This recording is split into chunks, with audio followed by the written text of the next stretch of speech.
भाई ताश खेलना फिल्म देखना रिश्वत जहर समाना हो। ताश खेलना फिल्म देखना रिश्वत जहर समाना हो। होली दिवाली ना कोई पूजा सतगुरु का वचन निभाना हो। सतगुरु का वचन निभाना।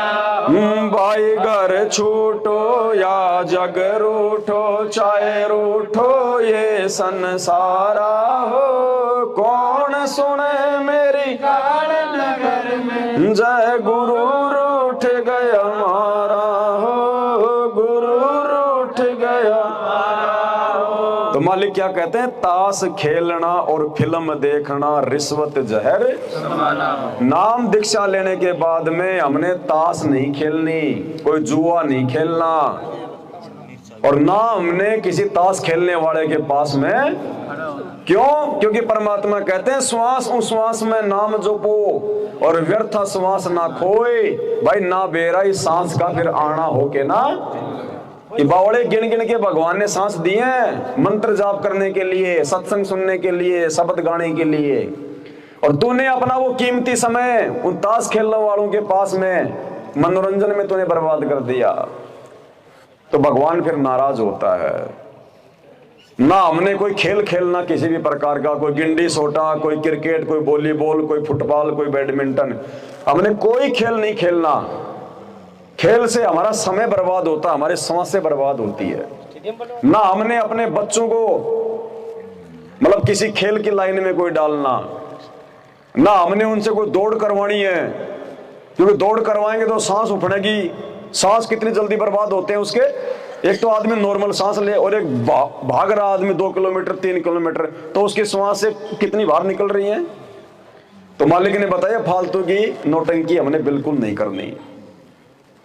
ना कोई खेल खेलना, ना कोई कंपटीशन में जाना, ना कोई ट्रॉफी खेलना, ना कोई ताश खेलना, ना और कुछ खेलना, ना कोई वो शतरंज वगैरह जो आती है, वो कैरम बोर्ड वगैरह, कोई खेल खेलना ही नहीं। खेल खेलने का मतलब है आपका ध्यान अपने भगवान से हटेगा और उस फालतू की बकवाद पे, और वे भगवान से ध्यान हट गया और फालतू की बकवाद पे लग गया तो फालतू की बकवाद है काल की।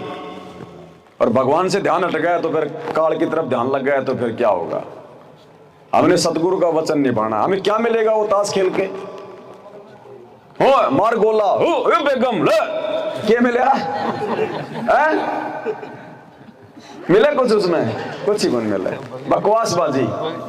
अब नहीं करना वगैरह। परमात्मा मिल गए, भगवान मिल गया, अब उनका वचन सर्वोपरि है, बिल्कुल दुनिया से अलग तो अलग। और यही सतगुरु के ज्ञान की ये पावर होती है, और किसी का ज्ञान इतना बदलाव नहीं ला सकता। दुनिया में संत रामपाल जी के अलावा लाखों संत साधु महात्मा है। किसी का भी भगत अगर जर्दा खाना छोड़ रहा हो तो बता दो, रिश्तेदारी में, ब्याह शादियों में, भात चुचक में जाना छोड़ रहा हो तो बता दो, होली दिवाली मनाना छोड़ रहा हो तो बता दो, तेरी मेरी करना, चुगली चाटी करना, छोटी छोटी बातों पे लड़ाई झगड़ा करना, एक खूट पे मुकदमा करना कोई छोड़ रहा हो तो आप बता दो। लोभ लाभ छल कपट विषय भोग विकार मान अभिमान बड़ाई छोड़ रहा हो तो बता दो। ये केवल संत रामपाल जी के भगत इस चीज को फॉलो कर सकते हैं, क्योंकि उनके वचन में शक्ति है। वो सच्चा सतगुरु है। साध वचन पलटे नहीं चाहे पलट जाए ब्रह्मांड। सिद्ध तारे पिंड आपना और साधु तारे खंड, और सतगुरु उसको जानियो जो तार देवे ब्रह्मांड। तो ये वो परमात्मा धरती पे प्रकट है, इसलिए भगवान का वचन काम करता है। इन नकली संतों के वचन क्यों नहीं काम करते? उनके चेलों की बुराइयां क्यों नहीं छूटती? क्योंकि वो गुरु नहीं है, वो तो जबरदस्ती, वो तो गुरु जो है वो बन बैठे हैं। वो खुद बुराइयां नहीं छोड़ते। वो गुरु खुद ही त्योहार मनाना, ये फालतू के काम धंधे करना, वो गुरु नहीं छोड़ रहे, तो चेले कहां से छोड़ देंगे? तो हम परमात्मा के बच्चे हैं, हमने हर प्रकार से हर बात पे सोच समझ के आगे चलना पड़ेगा। हमने कोई खेल नहीं खेलना। ये काल का बहुत भयंकर जाल है। आज 90% संगत को काल ने अपने चपेट में ले रखा है, संत रामपाल जी के भक्तों को। संत रामपाल जी के परिवार वालों ने, सतलोक आश्रम हरियाणा वालों ने धनाना गांव में, जहां पे एक आश्रम बना रखा है धनाना सतलोक आश्रम, 50 लाख रुपए का बैडमिंटन का स्टेडियम बना दिया पूरा गांव वालों के लिए। क्यों? सवारत के लिए, कि गांव वाले हमारा विरोध ना करें इसका आश्रम का। तो गांव के बच्चों के लिए बैडमिंटन खेलने के लिए स्टेडियम बना दिया 50 लाख रुपए का। 50 लाख कहां से लाए? अपने बाप दादाओं की जमीन नहीं बेची, कोई मेहनत मजदूरी नहीं करते, वो संगत के दान का। अब गुरुजी ने कह रखा कि ताश भी नहीं खेलना, और तुम गुरुजी के आदेशों के खिलाफ वहां पे 50 लाख रुपए में दुनिया को खेल खिलाने के लिए स्टेडियम बना रहे हो। पैसा भक्तों का। अभी थोड़ी देर पहले क्या नियम था कि दान धर्म चाहे यज्ञ हवन हो सतगुरु से आज्ञा। अब गुरुजी बैठे जेल में, संगत ने कोई आज्ञा नहीं ली गुरुजी से। गुरुजी ने जो आज्ञा दे रखी है अपने सत्संगों में कि भैया गुरु बिन माला फेरते और गुरु बिन देते दान, गुरु बिन दोनों बेकार है चाहे पूछो वेद। तो गुरुजी के परिवार के कहने से उन्होंने ज्योति पाठ का पैसा दिया, दान का पैसा दिया। और वो परिवार क्या है? कुपात्र। और उन कुपात्रों ने पैसा कहाँ लगा दिया? स्टेडियम में, खेल में। अब सबके कर्म फूटेंगे जिन जिन्होंने वो पैसे दिए दान धर्म में। ऐसे कार लूटता है। तो अपने गुरुजी, या तो आमने सामने आश्रम में हो तो अपने गुरुजी को दान करो, या कहीं भी दान करना है तो पहले अपने गुरुजी की आज्ञा लो, अन्यथा आपका दान धर्म निष्फल होगा, आपके वो कर्म फोड़ेगा जैसे आज बाकी संगत के फोड़ रहा कर्म। तो इतना सावधान होकर हमने चलना है। ताश खेलना, फिल्म देखना। अब हमने फालतू में टेलीविजन पे, मोबाइल में कोई भी फिल्म विलम, नाटक वाटक कुछ नहीं देखना, फालतू की वीडियो वगैरह कुछ नहीं देखने, क्योंकि उनमें कोई भक्ति की बात तो है नहीं, फालतू की बातें हैं। मन में विकार पैदा होंगे, हमारा समय बर्बाद होगा और गुरु जी का वचन टूटेगा। तो अब हमने कोई फिल्म वगैरह, नाटक वगैरह ना कोई सिनेमा हॉल में जाके देखने, ना अपने घर पे टीवी में देखना। हमने तो भाई टीवी देखे हुए 3 साल हो गए, कोरोना में तो लगाया था थोड़े दिन समाचार देखने के लिए। हमने तो टीवी हटा दिया घर से। क्या मतलब, क्या देखना? आजकल मोबाइल में गुरुजी के सत्संग सुनने, बात करनी मोबाइल में हो जाता है। क्या करना टीवी देख के? घर में टीवी रखोगे, छोटे छोटे बच्चे आपके पीछे से कार्टून देखेंगे, कोई फिल्म देखेगा, आपके बेटा की बहू कहेगी मेरा नाटक आने वाला है, वो नाटक देखेगी। अरे घर में तो भगवान की वाणी चलनी चाहिए। उन फालतू के बड़वों की आवाज चलती है 24 घंटे, उन हीरो की हीरोइन की, वो बड़वे हो मवाली, उनकी आवाज चलेगी हमारे घर में। इससे अच्छा तो भक्ति छोड़ दो। घर में चले तो भगवान की चर्चा या भगवान की वाणी, तीसरी चीज होनी नहीं चाहिए फालतू की। तो हमने तो हटाई दी वो सारी चीजें। तो कोई फिल्म फलम नहीं देखनी, कोई नाटक वाटक नहीं देखना फालतू का, मोबाइल पे फालतू के वीडियो नहीं देखने गुरुजी के सत्संगों के अलावा। तो मालिक कहते हैं ताश खेलना, फिल्म देखना और रिश्वत जहर समाना हो। कोई रिश्वत नहीं लेनी, 1 पैसे की भी हमने किसी से। गुरुजी कहते हैं जिसके घर में रिश्वत का, भ्रष्टाचारी का, काला बाजारी का और मिलावट का, धोखाधड़ी का, छल कपट का अगर किसी के घर में पैसा आता है तो उस आदमी ने अपने बच्चों को जहर देने की जरूरत नहीं है। वो रिश्वत का पैसा एक दिन जहर का काम कर देगा। बाकी टेढ़े पोता पोती पैदा होंगे, कोई बीमार होके हॉस्पिटल में पड़ा होगा, किसी का क्या रोग लग जाएगा, क्योंकि दुनिया की हाई है। दुनिया को दुखी करके उनको सता के वो पैसा कमाया गया। तो हमने बिल्कुल भी रिश्वत का पैसा, ठगी, मिलावट, अपना आप कोई काम धंधा करते हो, कोई दुकान है आपकी, तो भाई अपना ईमानदारी से, छल कपट नहीं करनी। 1 किलो की जगह 900 ग्राम तोल के नहीं देना धोखे से, नहीं तो परमात्मा नाराज हो जाएगा और भोगना पड़ेगा वो सारा। और ईमानदारी से रहेंगे तो परमात्मा आपके गले में कब 500 रुपए बढ़ा देगा, कब 1000 रुपए बढ़ा देगा, आपको पता ही नहीं चलेगा। कई वक्त कहते हैं हमारे से बीड़ी और गुटखा बेचना नहीं छूटता, नहीं तो फिर हमारे कस्टमर टूट जाते हैं। अरे नालायक, इतने 100 प्रकार के आइटम हैं, वो रख। बीड़ी गुटखा नहीं बेचेगा तो मत आओ, तेरे कस्टमर भगवान कस्टमर बन के आ जाएगा अगर तू उसके वचन पे चलेगा। तो परमात्मा है धरती पर, कोई छोटा मोटा साधु संत नहीं है। तेरे गले को पूरा कर देगा भगवान, 1000 रुपए बढ़ा देगा, तेरे को पता भी नहीं चलेगा। तो हमने विश्वास करना पड़ेगा मालिक के शरण में आने के बाद। बीड़ी गुटखा खन्नी कुछ नहीं बेचना, तो नहीं बेचना, छूना भी नहीं है, भले चाहे पूरा गांव कहीं और चला जाए।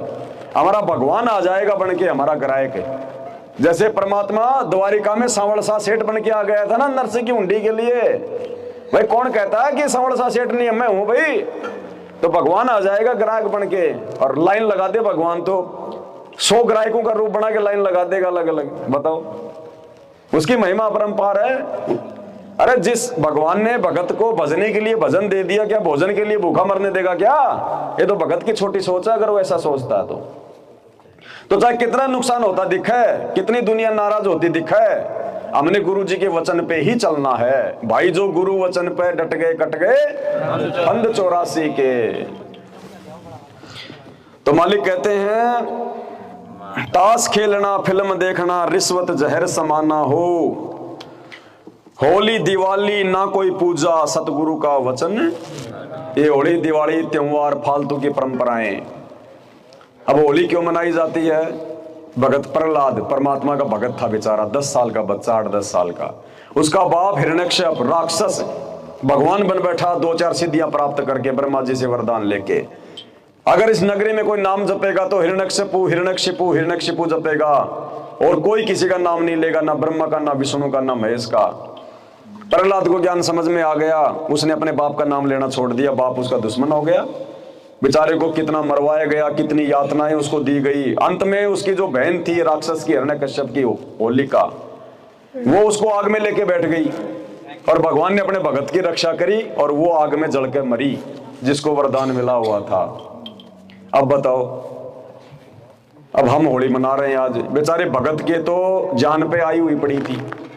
एक भगत को तो बेवजह उसको मारा जा रहा था, आज के दिन उसको जलाया जा रहा था, उसको दुखी किया जा रहा था, और हम खुशी मना रहे हैं। अरे तो बंद कर देना चाहिए, बुरी बातें तो हमारे याद भी नहीं आनी चाहिए। वो सब, ये होली का दिन जो मनाया जाता है, ये लोगों ने एक यादगार के लिए मतलब इसको शुरुआत किया था, क्योंकि उस समय कोई वीडियो तो थे नहीं कि उसको रिकॉर्ड कर लेते कि बाद में हम जो मतलब दिखा देंगे आगे।